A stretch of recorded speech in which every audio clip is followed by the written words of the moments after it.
My favorite crab meat pizza is here.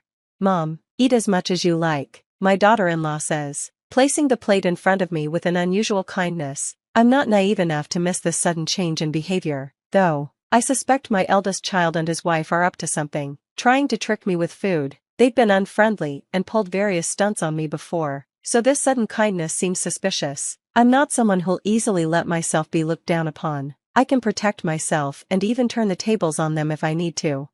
My name is Mary. I'm a housewife in my 60s, living alone since my husband passed away years ago. When he died, my eldest child and their spouse suggested I move in with them. They were newlyweds at the time, and I wanted them to enjoy that special period of their marriage, so I declined. Instead, they moved into a house nearby, saying they were worried about me. I was grateful for their thoughtfulness.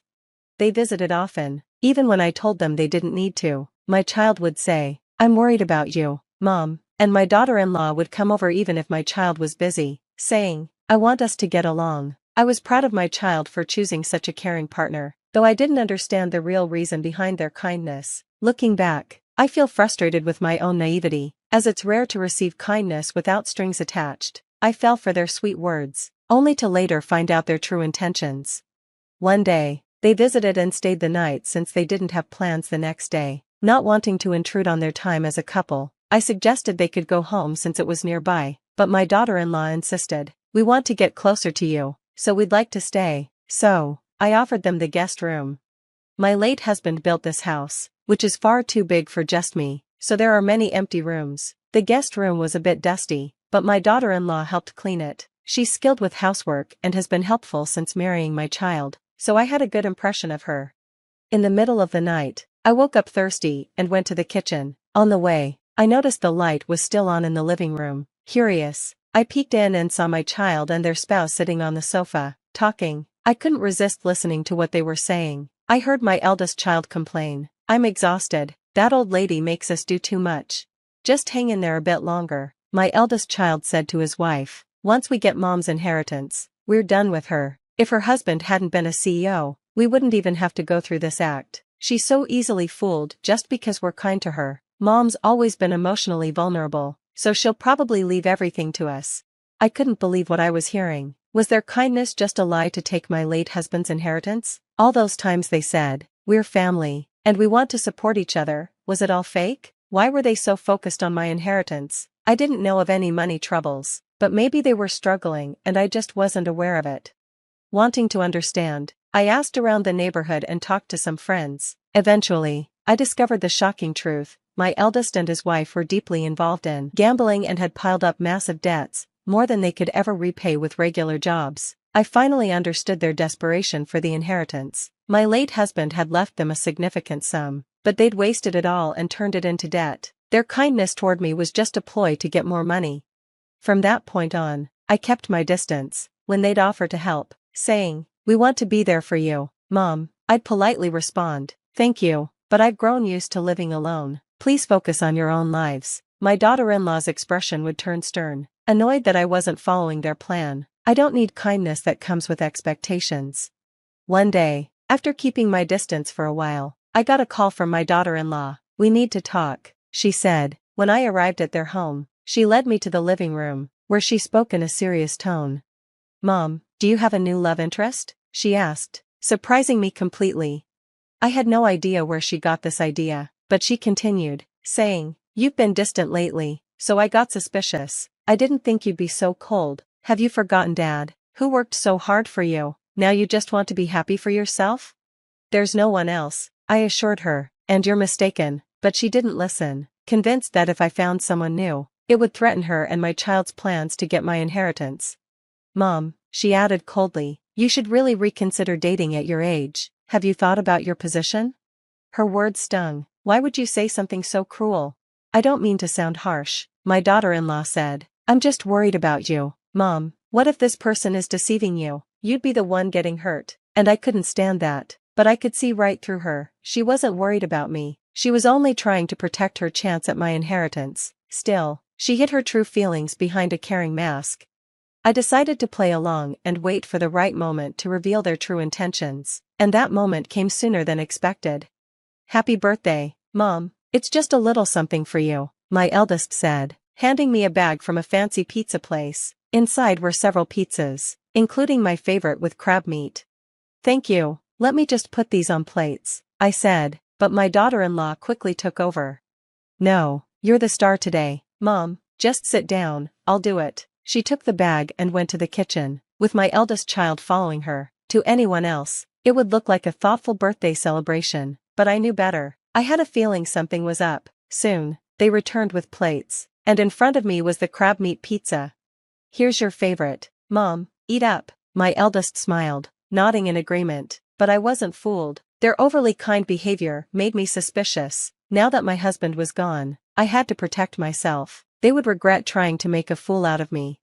"Well, it does look delicious," I said thoughtfully, "but my tastes have changed lately. I think I'd like the foie gras on your plate instead." I reached over for my eldest child's plate. I'd always said I didn't like foie gras, so that plate had extra on it.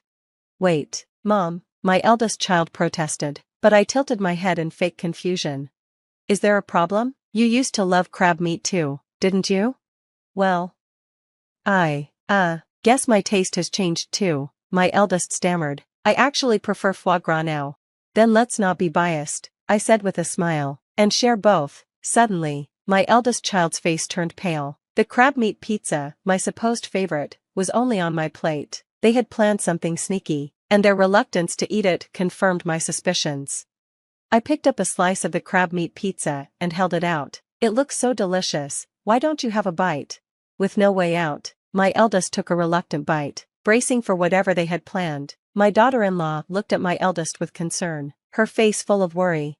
My eldest child's face had turned pale, almost green. "Oh, you don't look well. Maybe the pizza didn't taste good, Mom," my daughter-in-law said, clearly panicked. "I'm sorry, let's just call it a day. I'll make something fresh for you another time." She sounded nervous, as if she wanted to end the meal as quickly as possible. "Your husband doesn't look well," I replied. "Why don't you stay the night? It wouldn't be safe for you to go home like this." "No, we'll leave," my daughter-in-law insisted, trying to make excuses. Her attempts to hide her panic only made it clear that she was eager to leave. I'd always thought they were terrible liars. They fell apart whenever something unexpected happened. Then, something strange happened. After a few moments, my eldest child suddenly collapsed with a thud. When I went to check, I found him snoring. It was clear he had been drugged with a sleeping pill. "Oh, looks like he fell asleep," I said, tilting my head, but my daughter-in-law lost her composure and shouted, "Enough, why won't things go as planned? We talked about how important today was." She shook my eldest, trying to wake him. Wake up," she cried, even slapping his cheek, but he stayed asleep. Stunned, I watched as her true nature finally came out. Ignoring me, she began to reveal everything. "I've been pretending to be the perfect daughter-in-law, thinking if I sweet-talked you enough, I'd get the inheritance and pay off our debts. Today was supposed to be the final step. We planned to put you to sleep and steal your bank card. It's all your fault this didn't work. What are you going to do about it?"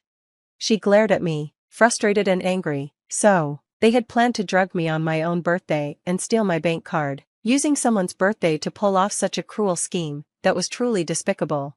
I decided to be honest with her. "Actually, I've known all along that you've been nice to me just for the money. That's why I kept my distance and didn't eat the pizza. I'm not as foolish as you two seem to think." My words left her shocked. She really thought I hadn't figured out their scheme. "Did you really think I was clueless?" I asked. "I've been suspicious of your sudden kindness from the start. I even overheard you talking about the inheritance that time you stayed over. It's foolish to discuss your plans in the very house of the person you're trying to deceive." "Don't call us fools," she snapped back. "We've been trying our best." "If this is your best, then it's no wonder you're in debt. Is gambling how you handle things? It's really pitiful." At the mention of debt, her face turned pale. "How much do you know?" she asked, visibly anxious. "I did some digging," I replied. "I found out about your gambling habits and the huge debt you've piled up. I was shocked at how much trouble you're in." She looked defeated, and her tone changed. "Mom, I'm really sorry. Please forgive us. We can't manage without some money. Please lend us some, and I promise we'll pay you back." Her confident demeanor was gone, replaced by desperation. Even after everything, she was still asking for money. I realized that to her, I was just a convenient source of financial support. "Sorry," I said, "but I'm not giving you a single cent. I can't trust people like you to pay me back." Take responsibility for your own choices. Please, don't say that. You have the inheritance from your late husband, surely you can help us. No, I replied firmly, handle your own problems. I'm done. My daughter-in-law looked down, clearly disappointed, but she seemed to understand that I wouldn't change my mind. She didn't ask for money again. After that, my contact with my eldest son and his wife faded. They stopped visiting and hardly ever reached out. But surprisingly, I didn't feel lonely. Instead, I felt a sense of relief, free from the people who had tried to deceive me. Eventually, my eldest child and daughter-in-law moved away. According to my neighbors, some rather shady people took them, likely due to their unpaid debts. They were probably taken to a far-off place, facing consequences they can't escape now. Whatever hardships they might be going through are no longer my concern. Our ties are completely severed. I looked at my late husband's photo and shared the end of this chaotic chapter with him. He seemed almost relieved in the picture, as if he knew everything was finally resolved. Now, my only family is my late husband. He was the one who always stood by me and truly cared for me. Life is short, and I want to live it with strength, treasuring the memories we shared.